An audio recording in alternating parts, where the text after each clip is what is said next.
ಯುವ ನಿಧಿ mostly December ಅಥವಾ January. ಬಂಧುಗಳೇ ನಮಸ್ಕಾರ, ಹೇಗಿದ್ದೀರಿ? ನಾನು ನಿಮ್ಮ MP ಮುದಾಳೆ. ಈ ಮಾತು ನೀವು ಕೇಳಿಕೊಂಡ್ರೆ ನಿಜಕ್ಕೂ ನಿರುದ್ಯೋಗಿ ವಿದ್ಯಾರ್ಥಿನಿಗೆ ಒಂದಿಷ್ಟು ಮನಸ್ಸಿಗೆ ನೆಮ್ಮದಿ ಸಿಗುತ್ತೆ.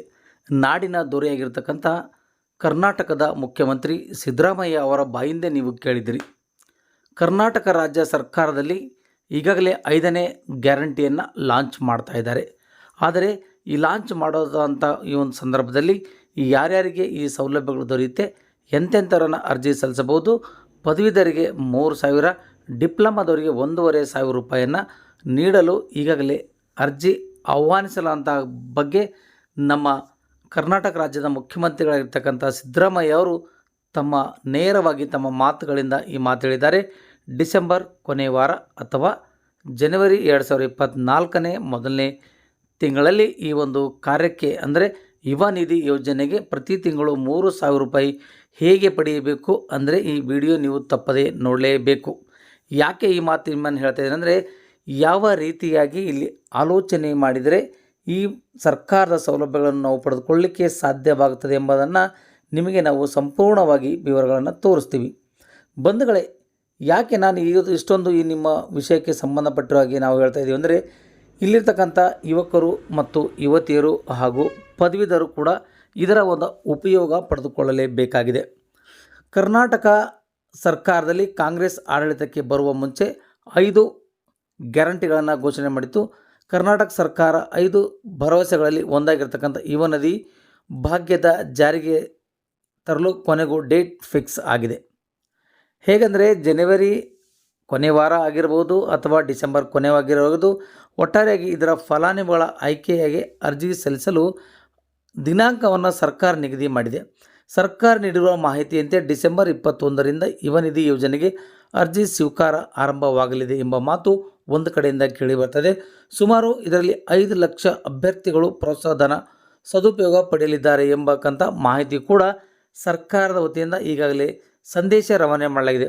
ಬಂಧುಗಳೇ, ಕರ್ನಾಟಕ ರಾಜ್ಯ ಸರ್ಕಾರವು 2022-23ನೇ ಸಾಲಿನಲ್ಲಿ ತೇರ್ಗಡೆಯಾದ ಪದವೀಧರ ನಿರುದ್ಯೋಗಿಗಳಿಗೆ ಹಾಗೂ ಡಿಪ್ಲೊಮಾ ನಿರುದ್ಯೋಗಿಗಳಿಗೆ ಉದ್ಯೋಗ ಭತ್ಯೆ ನೀಡುವ ಸಲುವಾಗಿ ಯುವ ನಿಧಿ ಯೋಜನೆಯನ್ನು ಜಾರಿಗೊಳಿಸಿದೆ.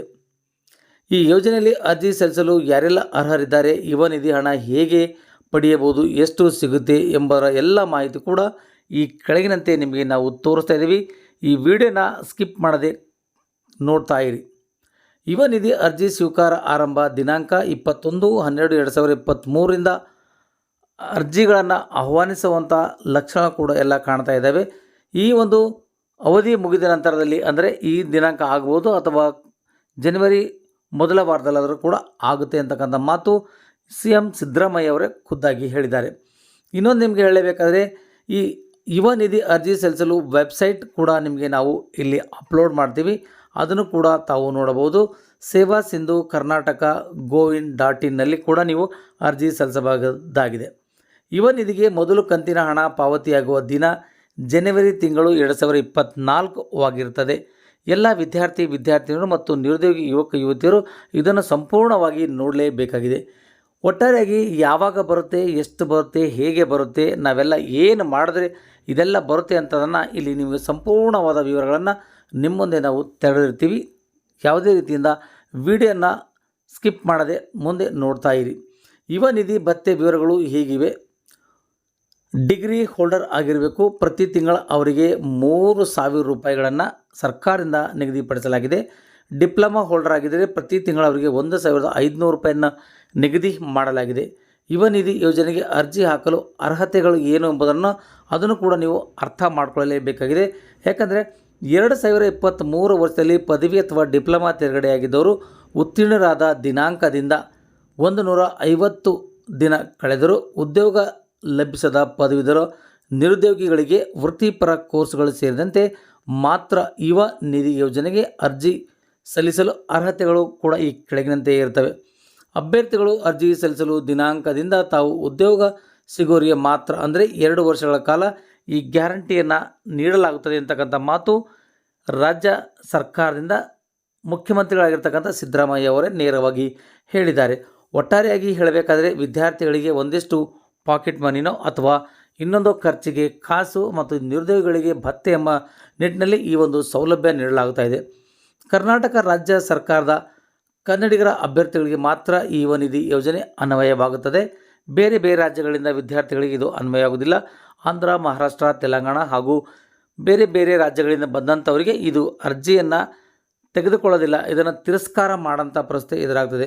ಯುವ ನಿಧಿ ಯೋಜನೆಯ ಭತ್ಯೆಯನ್ನು DTP ಮೂಲಕ ಒದಗಿಸಲು ಉದ್ದೇಶಿಸಿದ್ದು, ಫಲಾನುಭವಿಗಳು ಸೇವಾ ಸಿಂಧು ಪೋರ್ಟಲ್ ಮೂಲಕ ಅರ್ಜಿ ಸಲ್ಲಿಸಲು ಡಿಸೆಂಬರ್ 21ರಿಂದ ಅವಕಾಶ ನೀಡಲಾಗಿದೆ ಎಂಬ ಮಾತುಗಳು ಕೇಳಿ ಬರ್ತಾ ಇದ್ದಾವೆ. ಆದರೆ ಅದು ನಿಖರವಾಗಿ ಇಲ್ಲ.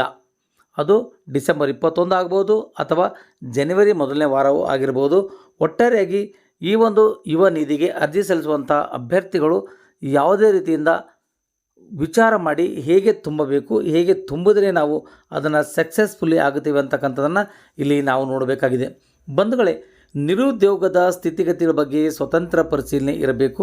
ಉದ್ಯೋಗ ಪಡೆದ ನಂತರ ತಪ್ಪು ಘೋಷಣೆಗಳನ್ನು ಅಥವಾ ಘೋಷಿಸಲು ವಿಫಲವಾದರೆ ದಂಡ ವಿಧಿಸಲಾಗುತ್ತದೆ. ಯಾಕಂದರೆ ನೀವು ಏನೋ ಒಂದಿಷ್ಟು ತಪ್ಪು ಮಾಡಿದ್ರೆ ಅದು ನಿಮಗೆ ದಂಡ ವಿಧಿಸುವಂಥ ಪ್ರಶ್ನೆ ಕೂಡ ಅಲ್ಲಿ ಮಾಡಲಾಗುತ್ತೆ ಅಂತಕ್ಕಂಥ ಮಾತು ಕೂಡ ಹೇಳ್ತಾ ಇದ್ದಾರೆ. ಅಭ್ಯರ್ಥಿಗಳು ತಾವು ನಿರುದ್ಯೋಗಿಗಳೆಂದು ಸ್ವಯಂ ಘೋಷಣೆ ಮಾಡಿಕೊಳ್ಳಬೇಕು. ಪ್ರಮಾಣ ಪತ್ರ ಕೂಡ ಸಲ್ಲಿಸಬೇಕು. ಯಾಕಂದರೆ ಯಾರ್ಯಾರು ಅರ್ಜಿಗಳನ್ನು ಹಾಕ್ತಾರೆ ಅದರಿಂದ ತುಂಬ ಸಾರ್ವಜನಿಕರಿಗೆ ತೊಂದರೆ ಆಗುತ್ತೆ ಮತ್ತು ಅವರು ಘೋಷಣೆ ಮಾಡಿಕೊಟ್ರೆ ಸಾಕು, ಅದನ್ನು ಅವರೇ ಖುದ್ದಾಗಿ ಘೋಷಣೆ ಮಾಡಬೇಕು. ಒಂದು ವೇಳೆ ತಪ್ಪಿತಸ್ಥರಾಗಿದ್ದರೆ ಅವರಿಗೆ ದಂಡ ವಿಧಿಸಲಾಗ್ತದೆ ಅಂತಕ್ಕಂಥ ಮಾತು ಅಲ್ಲಿ ಅರ್ಜಿಗಳಲ್ಲಿ ಹೇಳಲಾಗ್ತಾ ಇದೆ. ಅಭ್ಯರ್ಥಿಗಳು ಅರ್ಜಿ ಹಾಕುವ ವೇಳೆ ತಾವು ಉತ್ತೀರ್ಣರಾದ ದಿನಾಂಕದಿಂದ 6 ತಿಂಗಳವರೆಗೆ ತಮ್ಮ ಅಧಿಕೃತ ಬ್ಯಾಂಕ್ ವಹಿವಾಟು ಸ್ಟೇಟ್ಮೆಂಟ್ ಪ್ರತಿ ಕಡ್ಡಾಯವಾಗಿ ಇಲ್ಲಿ ಸಲ್ಲಿಸಲೇಬೇಕಾಗುತ್ತದೆ. ಯಾಕೆಂದರೆ ಇಲ್ಲಿ ನಿಮಗೆಲ್ಲ ಗೊತ್ತಿರುವಂಥ ವಿಷಯ ಏನಪ್ಪ ಅಂತಂದರೆ, ಯಾವುದೇ ಕಾರಣಕ್ಕೂ ಇಲ್ಲಿ ಯಾರಿಗೂ ಕೂಡ ಮಿಸ್ ಆಗಬಾರ್ದು ಮತ್ತು ಯಾರಿಂದ ಯಾರಿಗೂ ಕೂಡ ತೊಂದರೆ ಆಗಬಾರ್ದು ಎಂಬ ನಿಟ್ಟಿನಲ್ಲಿ ಒಂದು DTP ಮೂಲಕ ತಮ್ಮ ಅಕೌಂಟಿಗೆ ಇದನ್ನು ಹಾಕುವಂಥ ಪ್ರಯತ್ನ ಅಲ್ಲಿ ಮಾಡ್ತಾ ಇದ್ದಾರೆ. ನೀವು ಕೆಲವೊಂದು ಡಾಕ್ಯುಮೆಂಟ್ಸ್ಗಳನ್ನು ಕೂಡ ಅಲ್ಲಿ ಅಟ್ಯಾಚ್ಮೆಂಟ್ ಮಾಡಬೇಕಾಗಿರ್ತದೆ. ಅದೆಲ್ಲ ಏನೇನು ಡಾಕ್ಯುಮೆಂಟ್ಸ್ಗಳನ್ನು ಅಟ್ಯಾಚ್ಮೆಂಟ್ ಮಾಡಬೇಕಪ್ಪ ಈ ಯುವ ನಿಧಿಯಲ್ಲಿ ಅಂತಂದರೆ, ಮೊದಲನೇದಾಗಿ SSLC ಮಾರ್ಕ್ಸ್ ಕಾರ್ಡ್ಗಳನ್ನು ನೀವು ಅಲ್ಲಿ ಕಡ್ಡಾಯವಾಗಿ ಅಲ್ಲಿ ತುಂಬಲೇಬೇಕಾಗುತ್ತದೆ. ಡಿಗ್ರಿ ಅಥವಾ ಡಿಪ್ಲೊಮಾ ಸರ್ಟಿಫಿಕೇಟನ್ನು ಕೂಡ ಅಲ್ಲಿ ನೀವು ತುಂಬಬೇಕಾಗುತ್ತದೆ. ಅದ್ರ ಜೊತೆಯಾಗಿ ಇದನ್ನು ಕೂಡ ಅಲ್ಲಿ ಅಟೆಸ್ಟೆಡ್ ಮಾಡಬೇಕಾಗುತ್ತದೆ. ಅಂದರೆ ಗೆಜೆಕ್ಟೆಡ್ ಅಧಿಕಾರಿಗಳಿಂದ ಅಥವಾ ನೋಟ್ರಿಗಳನ್ನು ಮಾಡಿ ತುಂಬಬೇಕಾಗುತ್ತದೆ. ಇನ್ನು ಅನ್ಎಂಪ್ಲಾಯ್ಮೆಂಟ್ ವಿತ್ ನೋಟ್ರಿ, ನಾವು ಯಾವುದೇ ವಿಷಯಕ್ಕೂ ಕೂಡ ನಮಗೆ ಯಾವುದೇ ರೀತಿಯಿಂದ ನೌಕರಿ ಇಲ್ಲ, ಹೀಗಾಗಿ ನಾವು ಅನ್ಎಂಪ್ಲಾಯ್ಡ್ ಇದ್ದೀವಿ ಅಂತಕ್ಕಂಥದ್ರ ಬಗ್ಗೆ ಒಂದಿಷ್ಟು ನೋಟ್ರಿ ಮಾಡಿಕೊಡ್ಬೇಕು. ಅದರ ಜೊತೆಗೆ ಒಂದು ಬ್ಯಾಂಕ್ನ ಪಾಸ್ಬುಕ್ ಡೀಟೇಲ್ ಅನ್ನು ಕೂಡ ಅಲ್ಲಿ ಅಪ್ಡೇಟ್ ಮಾಡಬೇಕಾಗಿದೆ ಮತ್ತು ನಿಮ್ಮ ಅಡ್ರೆಸ್ ಪ್ರೂಫ್ ಜೊತೆಗೆ ಆಧಾರ್ ಕಾರ್ಡ್ ಮತ್ತು ID ಕಾರ್ಡ್ಗಳನ್ನು ಕೂಡ ಅಲ್ಲಿ ಅಂಟಿಸಬೇಕಾಗಿದೆ. ಯಾಕಂದರೆ ನಿಮ್ಮ ಸಂಪೂರ್ಣವಾದ ವಿವರಗಳನ್ನು ಅಲ್ಲಿ ಪಡೆದುಕೊಳ್ಳಬೇಕಾಗುತ್ತದೆ. ಯಾವ ವರ್ಷಗಳಿಂದ ನೀವು ಉತ್ತೀರ್ಣರಾಗಿದ್ದೀರಿ, ಯಾವ ವರ್ಷದಲ್ಲಿ ಉತ್ತೀರ್ಣರಾಗಿದ್ದೀರಿ, ಎಷ್ಟು ವರ್ಷಗಳ ಕಾಲ ನಿಮಗೆ ಈ ಅಮೌಂಟ್ ಯುವ ನಿಧಿಯನ್ನು ಬರುತ್ತೆ ಅಂತದನ್ನು ಪ್ರತಿ ತಿಂಗಳ ನಿರುದ್ಯೋಗ ಭತ್ಯೆ ಪದವೀಧರಿಗೆ 3,000 ಮತ್ತು ಡಿಪ್ಲೊಮಾ ಪದವೀಧರಿಗೆ 1,500 ರೂಪಾಯಿಗಳನ್ನು ನೀಡಲು ಸರ್ಕಾರ ಮುಂದೆ ಬಂದಿದೆ. ಒಟ್ಟಾರೆಯಾಗಿ ಹೇಳಬೇಕಾದರೆ ಇದು 5ನೇ ಗ್ಯಾರಂಟಿಯನ್ನು ಕರ್ನಾಟಕ ರಾಜ್ಯದಲ್ಲಿ ಕಾಂಗ್ರೆಸ್ ಅಧಿಕಾರಕ್ಕೆ ಬಂದ ನಂತರದಲ್ಲಿ ಇದು 5ನೇ ಒಂದು ಯುವ ನಿಧಿ ಕಾರ್ಯಕ್ರಮವನ್ನು ಲಾಂಚ್ ಮಾಡ್ತಾ ಇದ್ದಾರೆ. ಯಾವುದೇ ಕಾರಣಕ್ಕೂ ಸರ್ಕಾರದಲ್ಲಿ ಹೇಳ್ತಕ್ಕಂಥ 5 ಗ್ಯಾರಂಟಿಗಳನ್ನು ಕೂಡ ಕಡ್ಡಾಯವಾಗಿ ನಮ್ಮ ಸರ್ಕಾರ ಈ ನಿರುದ್ಯೋಗ ವಿದ್ಯಾರ್ಥಿನಿಗೆ ನೀಡಲಿದೆ. ಆದ್ದರಿಂದ ಒಟ್ಟಾರೆಯಾಗಿ ಹೇಳಬೇಕಾದರೆ ಯಾವುದೇ ರೀತಿಯಿಂದ ಸಂಕೋಚವಿಲ್ಲದೆ ಮತ್ತು ಯಾವುದೇ ರೀತಿಗಳ ತಪ್ಪು ಮಾಡದೆ ಒಂದು ಗ್ರಾಹಕರ ಕೇಂದ್ರಕ್ಕೆ ಹೋಗಿ ಅಲ್ಲಿ ತಮ್ಮ ಅರ್ಜಿಗಳನ್ನು ಫಿಲಪ್ ಮಾಡಬೇಕು. ಅರ್ಜಿಗಳಲ್ಲಿ ಕೇಳಲಾಗಿರ್ತಕ್ಕಂಥ ಮಾಹಿತಿಗಳನ್ನು ಕೂಡ ಸಂಪೂರ್ಣವಾಗಿ ಈ ಒಂದು ಯುವ ನಿಧಿಗೆ ನೀವು ತಲುಪಿಸಬೇಕು. ಇದಾದ ನಂತರದಲ್ಲಿ ನಿಮಗೆ ಜನವರಿ 2024ನೇ ತಿಂಗಳಿನಲ್ಲಿ ನಿಮಗೆ ಇದರ ಒಂದು ಮೊದಲನೇ ಕಂತಿನ ಹಣ ಕೂಡ ಬಿಡುಗಡೆಯಾಗುತ್ತದೆ ಅಂತಕ್ಕಂಥ ಮಾತು CM ಸಿದ್ದರಾಮಯ್ಯನವರೇ ಹೇಳಿಕೊಂಡಿದ್ದಾರೆ. ಬನ್ನಿ ಹಾಗಾದರೆ ಅವರು ಏನು ಹೇಳಿದ್ದಾರೆ ಒಂದಿಷ್ಟು ನಿಮಗೆ ತೋರಿಸ್ತೀವಿ, ನೋಡ್ಕೊಂಡು ಬರೋಣ. ಮೋಸ್ಟ್ಲಿ ಡಿಸೆಂಬರ್ ಅಥವಾ ಜಾನ್ವರಿ. ಯಾಕಂದರೆ ನಾವೇನು ಹೇಳಿದ್ದೀವಿ ನಮ್ಮ ಮ್ಯಾನಿಫೆಸ್ಟೋನಲ್ಲಿ ಅಂದರೆ, ಗ್ರ್ಯಾಜುಯೇಟ್ಗಳಾದವರು, ಡಿಪ್ಲೊಮಾ ಹೋಲ್ಡರ್ಸ್ ಆದವರು 6 ತಿಂಗಳು ಕೆಲಸ ಸಿಕ್ಕಿದ್ರು ಅಂದರೆ 6 ತಿಂಗಳೊಳಗಡೆ ಕೆಲಸ ಸಿಕ್ಕಿದ್ರು ಅಂದರೆ ಅವರಿಗೆ ನಿರುದ್ಯೋಗಿ ಪದವೀಧರರಿಗೆ ಮತ್ತು ನಿರುದ್ಯೋಗಿ ಡಿಪ್ಲೊಮಾ ಹೋಲ್ಡರ್ಸಿಗೆ ತಿಂಗಳಿಗೆ 3,000 ರೂಪಾಯಿ ಕೊಡ್ತೀವಿ 2 ವರ್ಷದವರೆಗೆ ಅಂತ. 2 years ಈಗ BSc, BCom, MCom, MSc MA ಈ ಥರ ಮಾಡಿರ್ತಾರಲ್ಲ ಅವ್ರಿಗೆ 2 ವರ್ಷ ಕೆಲಸ ಸಿಕ್ಕಲ್ಲ, 2 ವರ್ಷದೊಳಗಡೆ ಎಲ್ಲೂ ಕೆಲಸ ಸಿಕ್ಕಲ್ಲ. ಅಂಥವ್ರಿಗೆ 2 ವರ್ಷದವರೆಗೆ 3,000 ರೂಪಾಯಿ ಅನ್ಎಂಪ್ಲಾಯ್ಡ್ ಗ್ರ್ಯಾಜುಯೇಟ್ಸ್ಗೆ, 1,500 ರೂಪಾಯಿ ಅನ್ಎಂಪ್ಲಾಯ್ಡ್ ಡಿಪ್ಲೊಮಾ ಹೋಲ್ಡರ್ಸ್ಗೆ ಕೊಡ್ತೀವಿ ಅಂತೇಳಿ ಹೇಳಿದ್ದೀವಿ. ಸೊ ಅದರಿಂದ 6 ತಿಂಗಳಾಗಬೇಕಾದ್ರೆ ಡಿಸೆಂಬರ್ ಜನವರಿ ಆಗುತ್ತೆ. ನಿಜವಾದ ಮಾತುಗಳು ಬಂಧುಗಳೇ.